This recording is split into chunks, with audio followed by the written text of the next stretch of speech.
Baik, jadi pada video kali ini Ibu akan menjelaskan tentang menggunakan SPLTV atau sistem persamaan linear 3 variabel untuk menyelesaikan suatu masalah. Baik, jadi bisa diperhatikan di sini. Nah, secara umum SPLTV dapat digunakan untuk menyelesaikan beberapa masalah dalam kehidupan sehari-hari dengan syarat permasalahan tersebut dapat diubah ke dalam bentuk SPLTV dan memenuhi syarat memiliki satu penyelesaian atau solusi saja.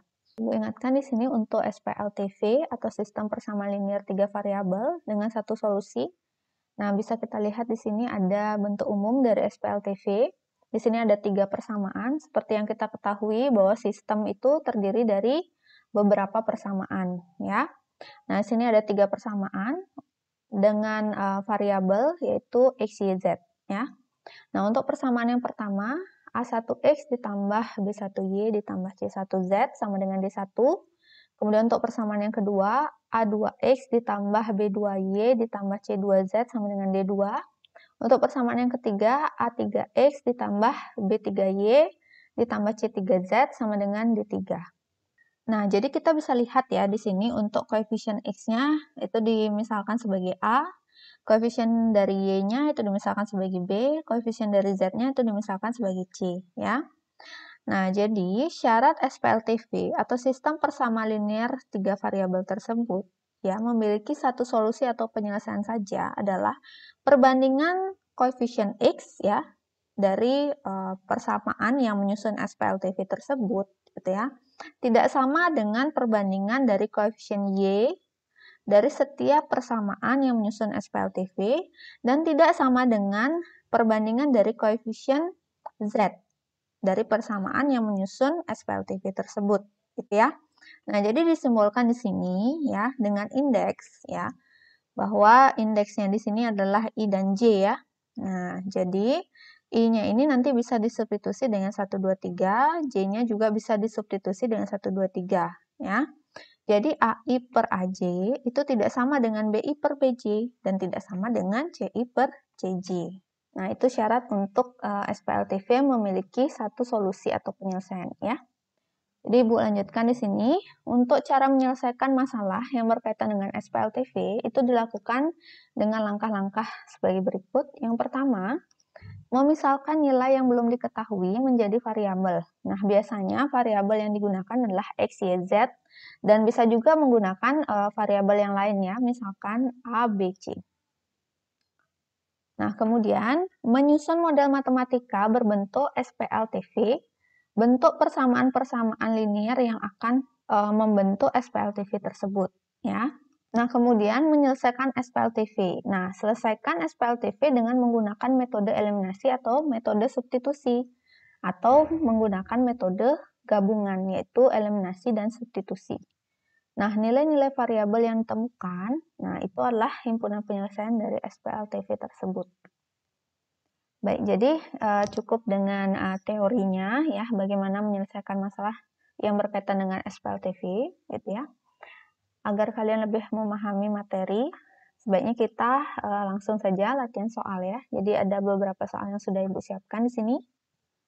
Nah, untuk permasalahan yang pertama, bisa kita lihat di sini, kita sudah diberikan gambar denah dari pekarangan Pak Vino, dan ketahui pada soal bahwa keliling pekarangan tersebut adalah 450 meter, ya. Kemudian panjang sisi Y adalah 20 meter lebih dari panjang sisi Z. Nah, jika panjang sisi X adalah 50 meter lebih panjang dari sisi Y, maka bentuk SPLTV yang menyatakan hubungan X, Y, Z, dan keliling pekarangan adalah, nah kita bisa lihat untuk pekarangan Pak Vino ini ya, itu sudah dibatasi oleh 4 sisi ya. Nah, jadi pekarangannya di sini itu berbentuk seperti bangun trapesium siku-siku ya. Nah, jadi ada 4 sisi yang membatasi dengan panjang sisi yang pertama adalah X meter, kemudian sisi yang kedua adalah Z meter, kemudian sisi yang ketiga panjangnya X plus 60 meter, kemudian untuk sisi yang keempat itu panjangnya Y meter ya. Nah, jadi diketahui kan sebelumnya bahwa kelilingnya adalah 450 meter gitu ya. Jadi kita bisa dapat satu persamaan ya, persamaan yang pertama yang menyusun SPLTV.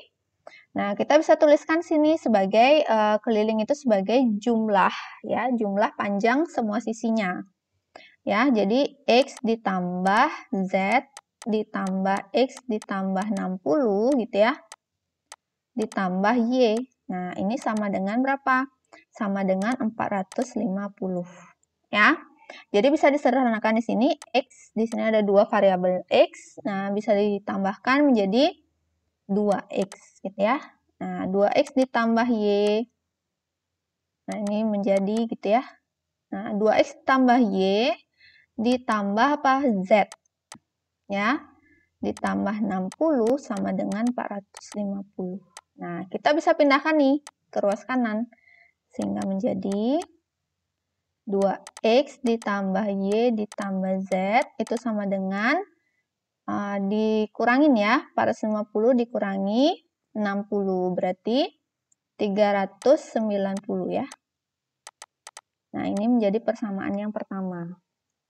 Nah, kemudian persamaan yang kedua, kita lihat di sini ya, panjang sisi Y gitu ya, 20 meter lebih dari panjang sisi Z. Nah, berarti kita dapat apa? Berarti Y ini sama dengan Z ditambah 20. Ya, sehingga menjadi Y min Z sama dengan 20. Nah, kita dapat persamaan yang kedua. Ya. Nah, kemudian diketahui juga pada soal ya, panjang sisi X-nya 50 meter lebih dari panjang sisi Y. Nah, berarti X-nya di sini ya sama dengan 50 ditambah Y. Gitu. Sehingga menjadi X min Y sama dengan 50.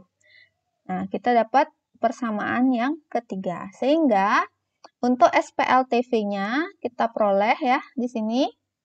Yang pertama kita dapat 2X ditambah Y ditambah Z sama dengan 390 ya. Nah, ini yang pertama. Kemudian yang kedua, Y min Z sama dengan 20. Nah, kemudian X min Y sama dengan 50. Nah, itu ya. Jadi kita sudah dapatkan dari bentuk SPLTV yang menyatakan hubungan X, Y, Z dan keliling pekarangan. Oke? Nah, itu dia jawabannya. Baik, jadi untuk permasalahan yang kedua, di sini sudah diberikan gambar ya, terkait dengan sudut KOL, LOM, dan MON. Ya. Nah, diketahui pada soal bahwa besar sudut LOM itu 10 derajat kurang dari besar sudut KOL. Kita buat dulu ya untuk bahasa matematikanya. Di sini kita tuliskan sudut LOM itu ya 10 derajat kurang dari besar sudut KOL. Berarti sudut KOL dikurangi 10 derajat. Nah, kita lihat pada gambar untuk sudut LOM, sini besarnya adalah Y ya. Sehingga kita bisa tuliskan Y sama dengan ya, sudut KOL-nya berapa? Sudut KOL-nya adalah X ditambah 45 derajat. Ya, jadi X tambah 45 derajat dikurangi 10 derajat. Itu ya. Nah, sehingga kita dapatkan Y sama dengan X ditambah 35 derajat. Nah, kita anggap ini sebagai persamaan yang pertama. Nah, kemudian diketahui lagi pada soal, besar sudut MON 10 derajat lebih besar dari sudut KOL. Ya. Jadi kita bisa tuliskan sudut MON, ya, jadi sudut KOL ditambah 10 derajat. Ya. Nah, sehingga kita dapatkan di sini untuk sudut MON, ya, itu besarnya adalah 2Z. Jadi 2Z sama dengan sudut KOL-nya tadi adalah X ditambah 45 derajat. Ya, ditambah 10 derajat. Jadi 2Z itu sama dengan X ditambah 55 derajat. Kita anggap ini sebagai persamaan yang kedua. Oke. Nah, jadi kita ketahui bahwa kita lihat di gambar ya. Sudut dari KOL, jadi besar sudut KOL, ditambah dengan besar sudut LOM, ya, ditambah dengan besar sudut MON. Nah, ini kan sama dengan sudut pelurus ya, jadi besarnya 180 derajat ya. Nah, kita lihat sudut KOL tadi dimisalkan sebagai X ditambah 45 derajat. Nah, sudut LOM itu adalah Y, kita substitusi saja Y-nya dengan X ditambah 35 derajat. Nah, kemudian besar sudut MON. MON tadi 2Z. 2Z sama dengan X ditambah 55 derajat. Sehingga kita substitusi saja ya untuk 2Z-nya. Jadi X ditambah 55 derajat. Nah, ini totalnya adalah 180 derajat. Ya.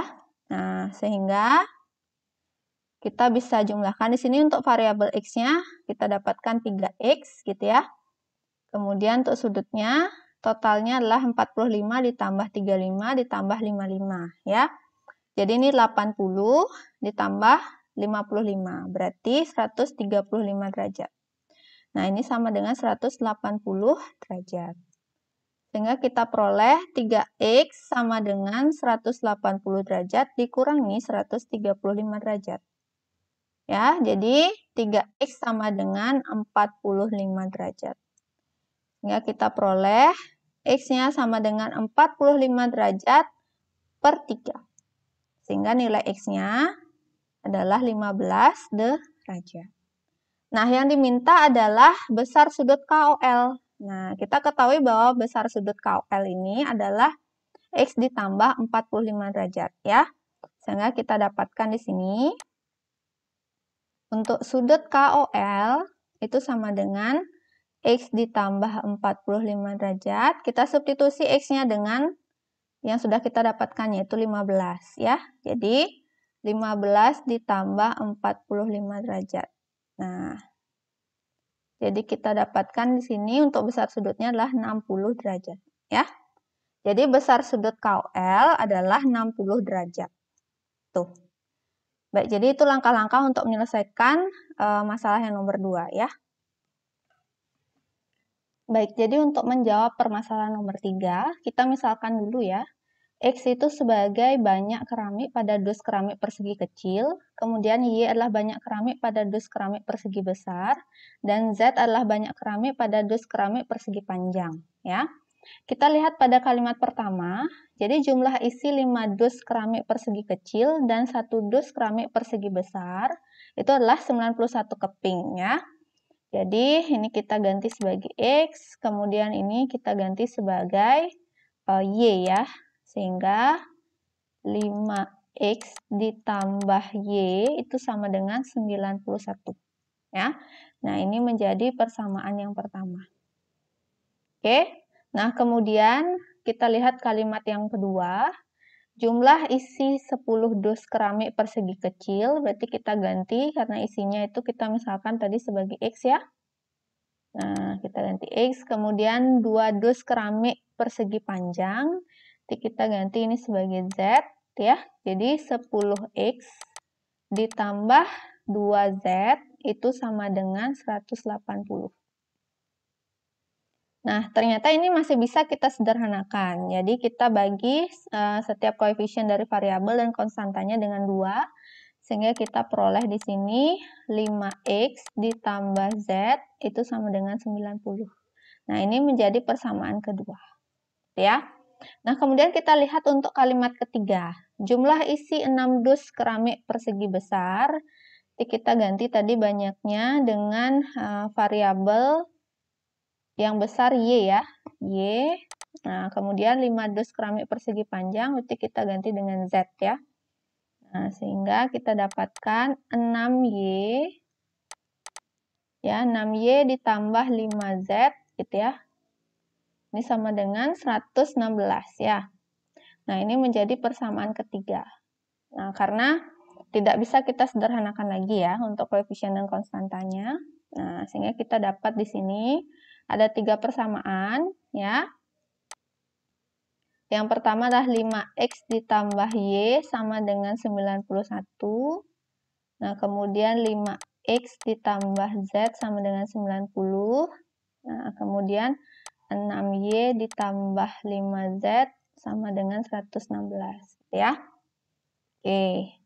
Nah, kemudian dari 3 persamaan ini, nah kita lihat apa yang ditanyakan ya. Yang ditanyakan adalah jika Pak Agung membeli 20 dus keramik persegi kecil, nah berarti 20X gitu ya, ditambah dengan 15 dus keramik persegi besar, berarti tambah 15Y, ditambah dengan 8 dus keramik persegi panjang, berarti 8Z. Nah, itu hasilnya berapa gitu yang ditanyakan ya. Nah, berarti kita harus cari dulu nilai X, Y, dan Z-nya. Nah, jadi kita bisa tuliskan sini untuk persamaan 1 dan 2.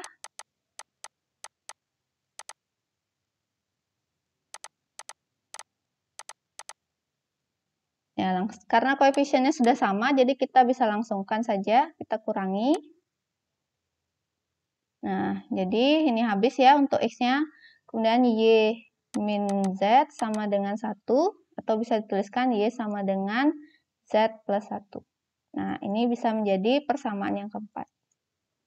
Oke, setelah kita dapatkan persamaan yang 4, nah sekarang kita akan coba untuk substitusi ya, substitusi ke persamaan 3, gitu ya.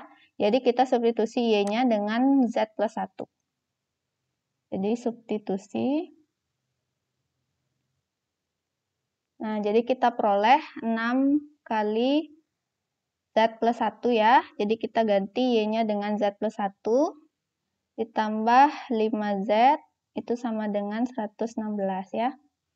Sehingga kita dapat 6Z ditambah 5Z berarti 11Z ditambah 6 sama dengan 116 ya. Sehingga kita dapat 11Z sama dengan 110, maka Z-nya sama dengan 110 dibagi 11, 10 ya. Oke, kita dapat Z-nya 10. Berarti Y-nya itu sama dengan, kita substitusi ya, Z sama dengan 10 ke persamaan 4. Nah, langsung saja Ibu tuliskan sini Y sama dengan Z plus 1, sehingga Y sama dengan 10 ditambah 1, berarti dia 11, ya. Nah, kemudian X-nya, berarti kita langsung substitusi saja. Ya, 5X ditambah Y sama dengan 91. Nah, berarti 5X ditambah 11 sama dengan 91, maka 5X sama dengan 80 ya, sehingga X-nya 80 dibagi 5 ya, berarti dapat 16. Nah, jadi Z sama dengan 10, kemudian kita dapat Y-nya sama dengan 11, X-nya sama dengan 16. Sehingga kita bisa dapat hasilnya ini ya. Nah, jadi kita bawa hasil ini. Nah, jadi 20 dikali 16, ditambah 15 dikali 11, ditambah 8 dikali 10 ya. Jadi kita dapat 320 ditambah 165 ditambah 80. Ya, jadi 320 ditambah dengan 245 ya. Ya, 245 berarti 565 ya. 565 keping. Nah, jadi jika Pak Agung membeli 20 dus keramik persegi kecil, 15 dus keramik persegi besar, dan 8 dus keramik persegi panjang, maka keramik yang diperoleh adalah sebanyak 565 keping. Nah, ini jawabannya ya. 565 keping. Oke, jadi tidak Ibu tuliskan semua secara detail untuk jawabannya ya. Nanti kalian bisa tambahkan keterangan di sini. Ya. Oke, jadi itu untuk penyelesaian pada masalah nomor 3. Baik, jadi untuk menjawab soal atau masalah nomor 4, ya, kita misalkan dulu X sebagai harga 1 kg mangga, Y sebagai harga 1 kg pir, dan Z adalah harga 1 kg anggur. Ya. Nah, kita bisa lihat dari kalimat yang kedua, harga 1 kg pir adalah Rp2.000 lebih dari harga 1 kg mangga. Ya. Berarti Y sama dengan, gitu ya, untuk harga mangga sendiri adalah X, berarti X ditambah 2.000. Nah, ini jadi persamaan pertama. Nah, kemudian kalimat selanjutnya, harga 3 kg pir dan 1 kg anggur adalah 81.000. Nah, berarti 3Y ditambah dengan Z, ya, sama dengan 81.000. Nah, ini menjadi persamaan yang kedua. Nah, kemudian harga 2 kg mangga, berarti 2X, ditambah 1 kg pir, berarti Y, ditambah 4 kg anggur, berarti 4Z, itu sama dengan 185.000. Oke? Nah, ini tadi kita anggap sebagai persamaan 3 ya. Oke, jadi dari persamaan 1 sampai 3, ya, kita akan mencari nilai X, Y, dan Z. Ya. Nah, kemudian di sini pertanyaannya ya, jika Bu Hermin membayarkan selembar uang pecahan 50.000, nah tentukan besar kembalian yang ia terima. Nah, jadi kan tadi Bu Hermin membeli buah mangga, buah pir, dan buah anggur, dan masing-masing setengah kilogram ya. Nah, jadi kita harus cari dulu harga 1 kg mangga, harga 1 kg pir, dan harga 1 kg anggurnya. Oke, jadi kita lihat di sini ya. Masing-masing persamaan memuat variabel Y. Ya. Nah, jadi kita akan jadikan semua persamaan dalam Y. Nah, caranya kita lihat dari persamaan yang pertama. Kita jadikan dia X, gitu ya. X sama dengan Y min 2000. Kita anggap ini persamaan yang keempat. Nah, kemudian persamaan yang kedua. Nah, jadi Z ini ya sama dengan 81.000 dikurangi 3Y. Ya. Nah, jadi kita substitusi. Nah, kita anggap ini persamaan 5. Kita substitusi sekarang ya, X dan Z ke persamaan 3. Sehingga kita peroleh 2 kali ini ya. Jadi X-nya diganti dengan Y min 2000. Jadi 2 kali Y min 2000 ditambah Y ditambah 4 kali ini. Untuk Z-nya kita substitusi atau ganti dengan 81.000 min 3Y ya.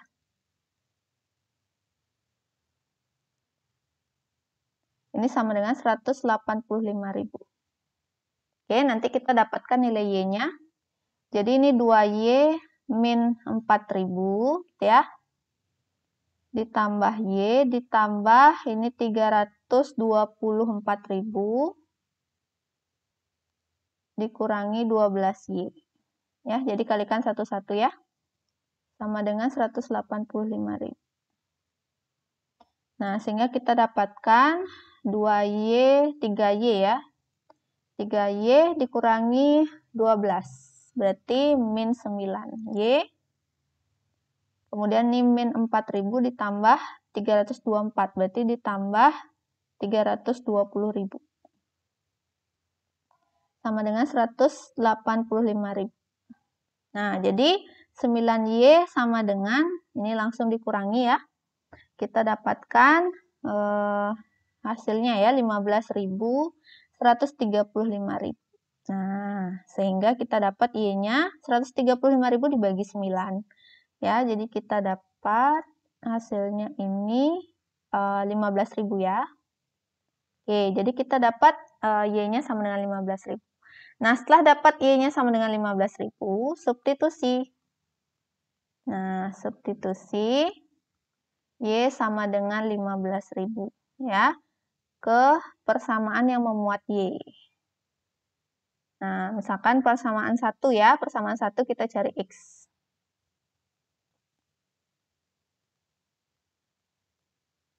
Nah, jadi 15.000 sama dengan X ditambah 2.000.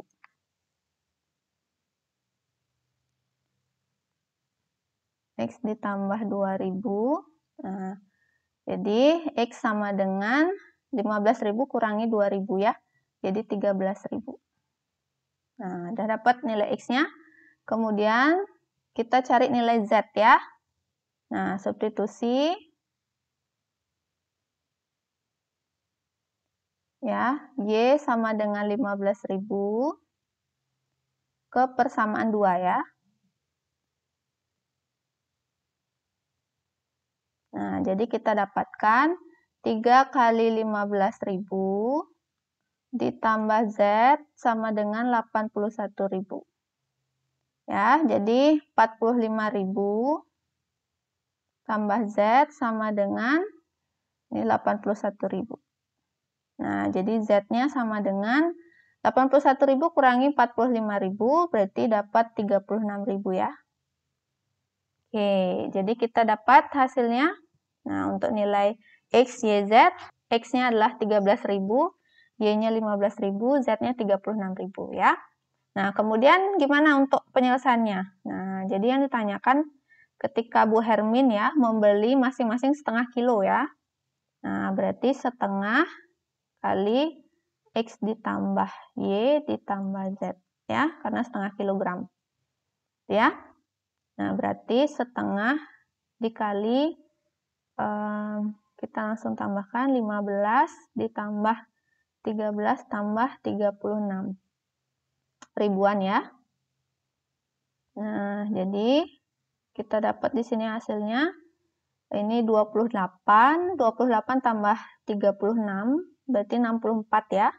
64 dibagi 2 32 ya. Jadi 32.000 hasilnya. Oke. Nah, berarti kembalian yang ia terima 50.000 dikurangi 32.000 ya. Nah, hasilnya adalah 18.000. Baik, karena Bu Hermin membeli buah mangga, pir, dan anggur masing-masing setengah kilogram dan membayarkan belanjaannya ya dengan selembar uang pecahan 50.000, maka kembalian yang ia terima adalah 50.000 dikurangi 32.000 ya, jadi 18.000. Baik, jadi itulah jawaban dari masalah soal nomor 4. Baik, jadi sekian untuk video kali ini terkait dengan bagaimana menggunakan SPLTV untuk menyelesaikan suatu masalah.